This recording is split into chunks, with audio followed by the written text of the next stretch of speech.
गया, उसमें भी पानी छान छान कर नहलाती हूँ। मजाक उड़ाते हो ना गरीब का। अरे अपना शहंशाह ऐसे लोगों से बिल्कुल ही दूर है। देखना पढ़ लिख कर इतना बड़ा आदमी बनेगा कि लोग कहेंगे वो देखो शर्म की माँ, वो देखो शर्म के पिता। मेरा तो खुशी के मारे कलेजा ही फट जाएगा। अरे पगली, अच्छा अपना शर्म कहाँ तक पढ़ लिख लिया है?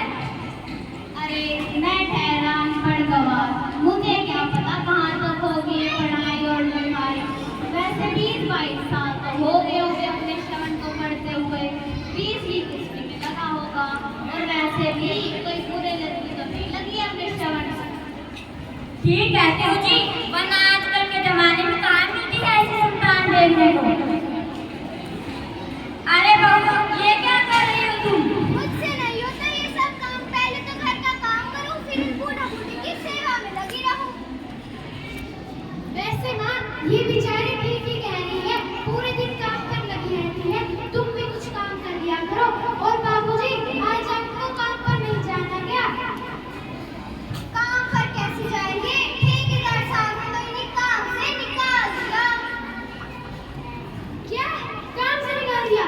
तो घर का खर्चा कैसे चलेगा और मेरी पढ़ाई का क्या होगा? मुफ्त की रोटियां तोड़ने को नहीं मिलेगी। रोटी खानी है तो काम तो करना ही पड़ेगा। चलो जी।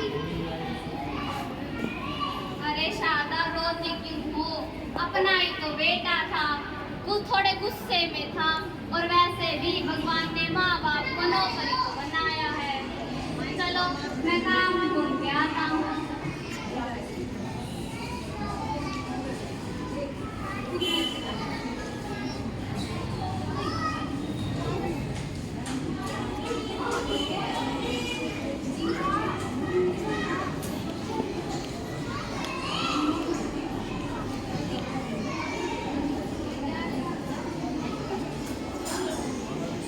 अरे साहब मैं आपका सामान उठा लूं क्या?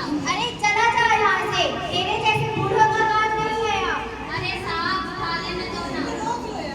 अरे आराम से उठाना, सामान भारी और कीमती है। अरे ये क्या गिरा दिया ना? वहाँ खाना तेरे बस की नहीं है।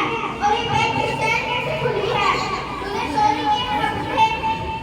नहीं साहब मैं गरीब जरूर हूँ लेकिन चोर नहीं। चोरी करता है, पीटो